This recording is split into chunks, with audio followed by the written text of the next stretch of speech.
Bonjour à tous et merci de vous joindre à notre nouveau webinaire de Jamf. On va tout d'abord commencer dans quelques instants. Bien sûr, ce webinaire sera enregistré et vous sera envoyé par email dès qu'il sera prêt. Dès à présent, vous pouvez nous poser toutes vos questions dans la fenêtre de questions-réponses et nous y répondrons à la fin du webinaire. Bienvenue à ce nouveau webinaire de Jamf avec un sujet aujourd'hui, j'imagine vous attendiez tous, les mises à jour du système d'exploitation Apple. Ces mises à jour ont été publiées à la rentrée 2022 et nous voulions chez Jamf, comme chaque année, que vous soyez prêts pour assurer le succès du déploiement de ces nouveaux OS dans votre entreprise, dans votre organisation, dans votre établissement, pour permettre à vos utilisateurs de bénéficier du meilleur de la technologie Apple, mais aussi pour profiter de toutes les avancées en termes de sécurité qui accompagnent ces nouvelles versions. Aujourd'hui, donc, il y a 4 nouveaux OS, iOS 16, iPadOS 16, tvOS 16 et macOS Ventura, et nous allons donc les couvrir aujourd'hui. Je me présente rapidement, je m'appelle Mathieu Castel, je suis Supervisor Field Sales Engineering chez Jamf pour l'Europe. L'agenda du jour est assez riche puisqu'aujourd'hui on a beaucoup de choses à couvrir et on va d'abord parler du support le premier jour, le jour même, et ce que ça signifie pour vous et votre organisation. On verra ensuite les principales annonces de la WWDC d'Apple qui s'est tenue en juin et nous parlerons de certaines des principales nouveautés qui vont avoir un impact ou qui pourraient avoir un impact sur votre organisation. Ensuite, on verra rapidement et on va avancer jusqu'à macOS Ventura, macOS 13 et iPadOS 16, ainsi que iOS 16 et tvOS 16 pour vous donner un aperçu de chacune de ces nouvelles versions. Maintenant qu'elles sont toutes sorties, qu'est-ce qu'elles vont pouvoir vous apporter? Pourquoi vous devriez mettre à jour dans ces nouvelles versions? Et enfin, on conclura ce webinaire par quelques petites stratégies de réussite. Rien de transcendant, mais toujours intéressant de savoir quelle stratégie on peut adopter pour déjà prendre la bonne décision, avoir un déploiement qui soit optimal pour toutes les organisations, et ainsi que certaines ressources utiles que nous avons disponibles pour vous aider à faire de cette saison de mise à niveau des nouveaux OS d'Apple un vrai succès. Donc beaucoup de contenu à couvrir aujourd'hui, mais aussi beaucoup de nouveautés qu'on va voir dans un instant. Allez, c'est le moment des mises à jour des systèmes d'exploitation Apple. C'est un moment extrêmement important pour Jamf et pour tous nos clients. Et ça fait plusieurs années, ça fait maintenant 10 ans, vous vous rendez compte, 10 ans, que dès le premier jour, Jamf supporte le jour même les nouveaux OS d'Apple. Ça a commencé en 2012 avec iOS 6 et puis c'était iPadOS parmi les premiers iPadOS qui n'étaient pas encore qui s'appelaient pas encore iPadOS, et puis à l'époque on avait déjà depuis longtemps macOS, et puis assez rapidement ça est devenu une tradition chez Jamf, et maintenant que Apple lance chaque année 4 OS depuis maintenant 2019, tous les jours, toutes les années, Jamf prend en charge ces nouveaux OS dès le lancement.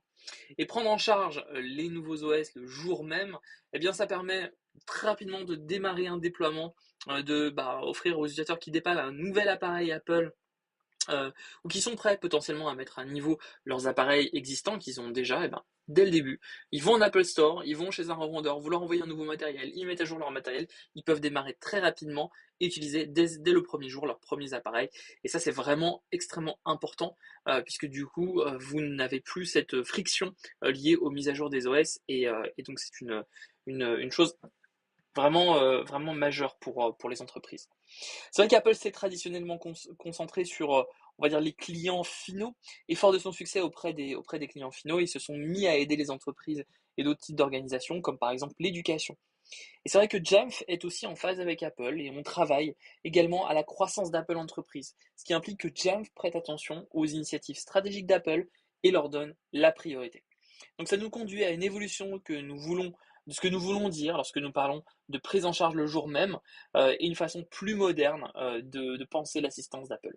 Le deuxième point, c'est bien sûr d'accélérer, c'est-à-dire de pouvoir se projeter dans l'avenir et prendre en charge les fonctionnalités d'Apple qui revêtent une importance stratégique pour l'industrie, en veillant à ce que Jamf mette tout en œuvre pour les faire connaître et les adopter sur le marché. Et enfin, ça c'est aussi un point qui fait la différence chez Jamf, c'est d'étendre.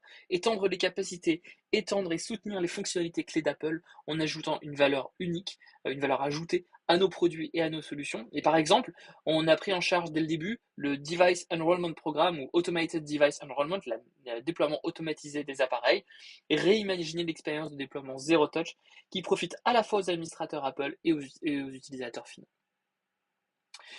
On a parlé d'assistance le jour même, c'est donc en gardant tout ça à l'esprit que j'aimerais vous parler de la WWD d'Apple, parce que c'est la première année que nous avons pu avoir un aperçu de tout ce qu'Apple allait pouvoir nous annoncer, et sur la première fois, Jamf a commencé à prendre en charge dès le lancement de la WWDC toutes ces nouveautés, et on va les voir dans un instant.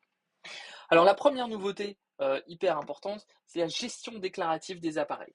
Alors la gestion déclarative des appareils, c'est un protocole dans lequel la configuration de l'appareil peut s'adapter dynamiquement à l'état de l'appareil au fil du temps, sans avoir à vérifier auprès du serveur Jamf. Auparavant disponible uniquement pour les appareils iOS inscrits par l'utilisateur, c'est-à-dire tout ce qui est lié au BYOD, Apple a étendu la gestion déclarative des appareils à toutes les plateformes et à tous les types d'inscriptions, ce qui permet d'obtenir un inventaire plus réactif en quelques minutes au lieu de l'actuel processus d'interrogation MDM qui peut faire de nombreux allers-retours techniques entre le device et le MDM pour identifier les changements apportés à l'appareil. On a fait un bel article de blog sur jamf.com qui parle plus en détail de la gestion déclarative des appareils, alors n'hésitez pas à aller le consulter. Apple fournit désormais aux fournisseurs MDM un moyen amélioré d'attester qu'un identifiant iOS ou iPadOS, tel qu'un UDID et un numéro de série, est authentique et n'a pas été modifié ou usurpé par un attaquant. Alors ça c'est vraiment important car l'UDID est le principal moyen par lequel les MDM et les autres systèmes identifient les appareils de manière unique. Les certificats d'attestation fournissent des garanties solides sur un appareil géré comme le numéro de série et la version du logiciel, ce qui permet aux administrateurs de s'assurer que l'appareil est authentique et appartient à leur système MDM. L'inscription SSO s'appuie sur le profil de configuration SSOE en liant un utilisateur à l'application d'authentification unique. Le principe est le suivant. Un utilisateur installe sur une application d'identité, de ce qu'on appelle un fournisseur d'identité IDP, sur son appareil afin que, pendant le processus d'inscription, il se connecte avec ses informations de sécurité et d'identité. Une fois que l'utilisateur s'est connecté, le nombre de connexions ultérieures requises au cours du processus d'inscription au MDM est alors réduit. Une fois inscrit dans le MDM, l'application reste installée et facilite les authentifications supplémentaires sans que l'utilisateur ait à retaper ses identifiants d'identification, ses informations d'identification à chaque fois. Une chose à noter, l'inscription SSO nécessite la prise en charge par un fournisseur d'identité cloud, ainsi que lorsqu'un IDP cloud prendra en charge cette fonctionnalité, Jamf étudiera comment étendre et prendre en charge l'inscription SSO. Apple étend aussi les capacités de gestion du réseau pour inclure les proxys DNS et les filtres de contenu web pour les appareils inscrits à l'inscription par utilisateur. Ce qui signifie que seul le trafic réseau initié par les applications gérées passe par les proxys DNS. Donc ça c'est aussi extrêmement important puisque le filtre de contenu web ou les deux, le trafic personnel d'un utilisateur reste séparé et n'est pas filtré ou filtré par une organisation. Alors, autre fonctionnalité intéressante, il s'agit de Rapid Security Response. Cette fonction est vraiment très utile pour les administrateurs du point de vue de la sécurité. Avec les nouveaux appareils d'exploitation, un nouveau mécanisme s'est introduit pour envoyer les correctifs de sécurité aux utilisateurs plus fréquemment. Ça signifie que les administrateurs auront la possibilité d'appliquer des correctifs à leurs appareils plus tôt, sans avoir à attendre une version majeure, afin de garantir que les machines disposent des dernières mises à jour de sécurité nécessaires à la protection de l'appareil. Enfin, mais c'est certainement pas la moindre des choses, le Platform Single Sign-On. Similaire à l'inscription Single Sign-On SSO qu'on a vu il y a quelques instants, Platform SSO s'appuie sur le profil de configuration SSOE en liant un compte utilisateur local d'un Mac à l'application SSO. Dans la fenêtre de connexion de macOS, l'utilisateur est autorisé à utiliser le mot de passe de son fournisseur d'identité cloud pour déverrouiller le Mac. Une fois que l'utilisateur s'est connecté avec succès, Le mot de passe du compte local est maintenu en synchronisation avec le mot de passe de l'identité cloud. Ce qui signifie que les utilisateurs peuvent accéder à toutes les ressources gérées par l'IDP et l'application SSOE sans demande de mot de passe supplémentaire, créant ainsi une expérience utilisateur rationalisée pour accéder aux ressources Mac, réduisant également les frictions liées aux connexions multiples. Comme pour le SSO, l'inscription par SSO, le protocole d'inscription de plateforme SSO doit être pris en charge par un IDP cloud, et donc c'est extrêmement important pour que ceci puisse être pris en charge par votre entreprise. Un point que je voulais souligner à l'heure actuelle où je vous parle, c'est-à-dire 22 novembre 2022, les fournisseurs d'identité cloud ne prennent pas encore en charge plateforme SSO et la fonctionnalité n'est pas encore réellement intégrée dans macOS Ventura, donc cela viendra dans le futur. Alors, parlons maintenant des nouveaux systèmes d'exploitation d'Apple. Le système d'exploitation le plus populaire au monde, iOS 16, n'a pas déçu cette année avec de toutes nouvelles fonctionnalités de personnalisation et des moyens plus fins pour communiquer et enfin partager. La keynote d'Apple qu'on vous a montré, que Apple vous a montré à la WWDC 2022 a montré et présenté des fonctionnalités de personnalisation de l'écran de verrouillage de l'utilisateur, ce qui permet également d'avoir une galerie de widgets qu'on retrouve dans l'iPhone 14 qui a été présenté cette année. Et puis les utilisateurs apprécient de s'approprier leur iOS 16 grâce à ces fonctionnalités. iOS 16 est disponible dès maintenant ou offre des nouvelles fonctionnalités, notamment des améliorations de Safari, de la messagerie, des fonctions de collaboration supplémentaires pour les messages, des mises à jour des apps maison et santé, pour ne citer que quelques-unes, ainsi que la photothèque partagée iCloud et une nouvelle application qui s'appelle Freeform, qui sont disponibles d'ores et déjà. Apple a également fait allusion à de nouvelles fonctionnalités passionnantes de CarPlay qui seront annoncées plus tard dans l'année et que l'on verra également arriver dans le courant de l'année prochaine. Nous avons déjà abordé la plupart de ces fonctionnalités clés, mais passons maintenant aux clés d'accès, les passkeys. Les passkeys, c'est une technologie d'authentification qui permet de résoudre des problèmes de sécurité tels que les mots de passe vulnérables ou le phishing. Lorsqu'un utilisateur se connecte à une application, il peut alors ajouter un mot de passe compte au compte de cette application, et une fois cette clé ajoutée, l'appareil de l'utilisateur dispose d'une clé cartographique nouvelle et solide et robuste pour ce compte qui est stocké dans le nouveau trousseau iCloud. Ça signifie que la clé sera synchronisée pour tous les appareils fonctionnant sur iOS 16 et les passkeys constituent une avancée technologique intéressante qui vient s'ajouter aux outils de gestion des appareils et des correctifs à la protection des points d'accès et aux technologies de filtrage web qui fonctionnent ensemble dans le cadre d'une approche en couche pour protéger les données sensibles des entreprises. iPadOS 16 est aussi une version extrêmement importante dans laquelle on va retrouver les fonctionnalités que j'ai citées précédemment, telles que attestation des appareils gérés, l'enrôlement par SSO, Rapid Security Response, la gestion déclarative des appareils, passkey et enfin l'authentification à distance. iPadOS 16 intègre également des fonctionnalités qui sont intéressantes pour l'entreprise. Je pense notamment à des fonctionnalités telles que Stage Manager, qui permet effectivement d'avoir une gestion par fenêtre directement dans l'iPad.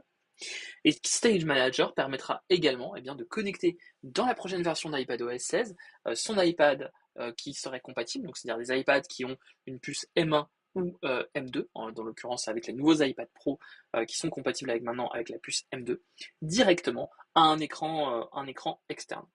À la fin de l'année 2022, Apple a également annoncé des nouveaux iPad Pro 11 et 13 pouces, ainsi que des nouveaux iPads de série de 10e génération qui ont la nouveauté d'intégrer un chargeur USB-C directement et d'avoir un nouveau look que l'on retrouve également dans les iPad Air. tvOS 16, j'adore l'Apple TV. Personnellement, c'est un petit peu un de mes appareils préférés dans l'écosystème Apple, puisque c'est vraiment le centre de ma vie multimédia à la maison. Et tvOS 16 est également de la fête cette année avec des nouveautés comme par exemple la prise en charge de plusieurs langues.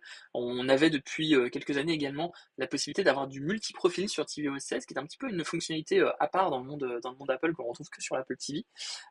Et ça c'est une fonctionnalité intéressante puisque du coup maintenant on va pouvoir partager les contrôleurs, les manettes, par exemple des manettes de jeu Xbox ou PlayStation 5, et même on retrouve maintenant la Nintendo Switch, les manettes de la Nintendo Switch qui sont compatibles avec tvOS 16.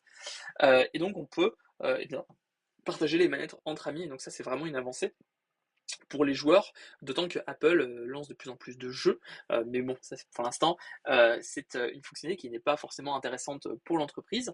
Ce qui est intéressant également, c'est que eh bien, on retrouve également des profils d'audio spatial personnalisés et une application pour les fans de sport. En ce moment, c'est la Coupe du Monde. Justement, il y a une application qui s'appelle MySports, qui n'est pour l'instant disponible que aux États-Unis. Et enfin, la nouveauté de cette année, c'est que Apple a sorti une nouvelle Apple TV 4K. Donc, il y a en fait deux modèles, un modèle Wi-Fi only et un modèle Ethernet et Wi-Fi. Et le modèle Ethernet et Wi-Fi prend en charge le nouveau protocole de la maison connectée qui s'appelle Matter. Et on retrouve également sur bien ces nouvelles Apple TV une nouvelle télécommande qui avait été introduite l'année dernière par Apple, et cette nouvelle télécommande prend en charge le support de l'USB-C, ce qui est une nouveauté également, puisque du coup de plus en plus d'appareils d'Apple, par exemple les iPads ou ces nouvelles télécommandes de l'Apple TV, prennent en charge l'USB-C. Enfin, et c'est le gros morceau de ce webinaire sur lequel on va revenir dans un instant, macOS Ventura. macOS Ventura, c'est la nouvelle version de macOS.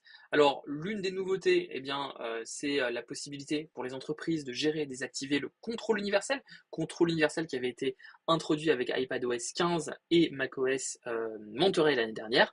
Et donc, macOS Ventura a introduit la possibilité de contrôler pour les entreprises cette fonctionnalité afin d'éviter d'avoir du partage d'écran ou du contrôle à distance avec ces fonctionnalités.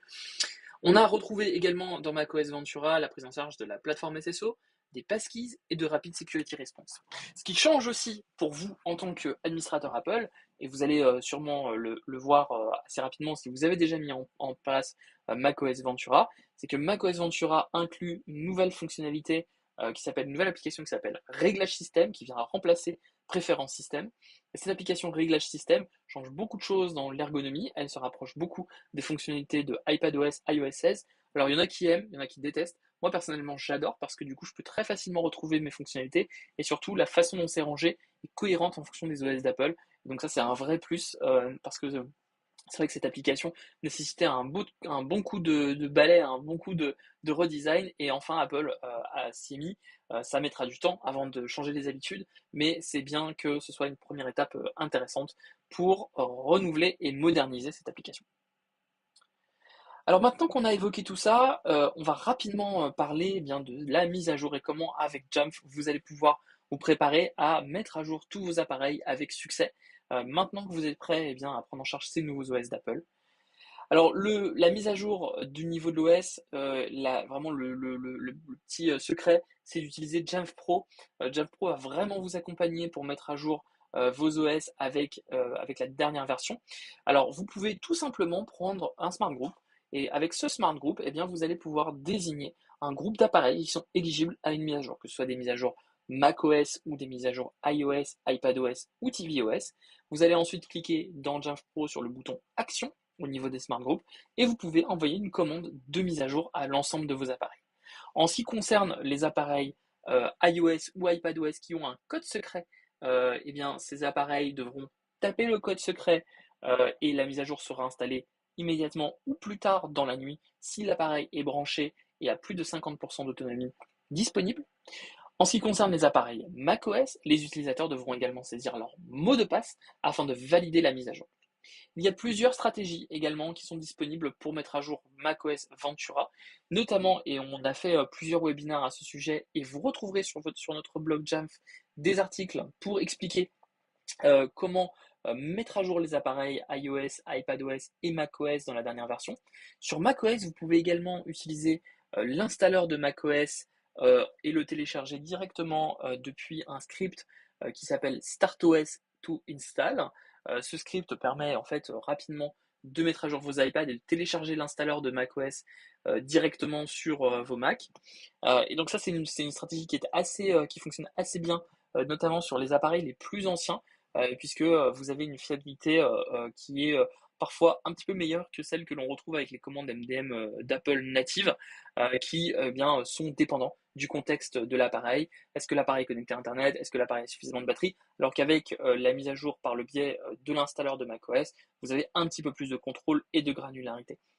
Autre point important qu'il faut noter, c'est que Jamf Pro vous permet également de retarder les mises à jour pour effectuer les mises à niveau selon votre planning, selon votre calendrier de mise à niveau. Je sais qu'il y a la majorité de nos clients généralement attendent plusieurs mois, parfois jusqu'au mois de janvier, février, pour commencer à mettre à jour leur parc existant, ceux dans les dernières mises à jour d'Apple, ne serait-ce que pour s'assurer que l'ensemble des applications sont bien compatibles.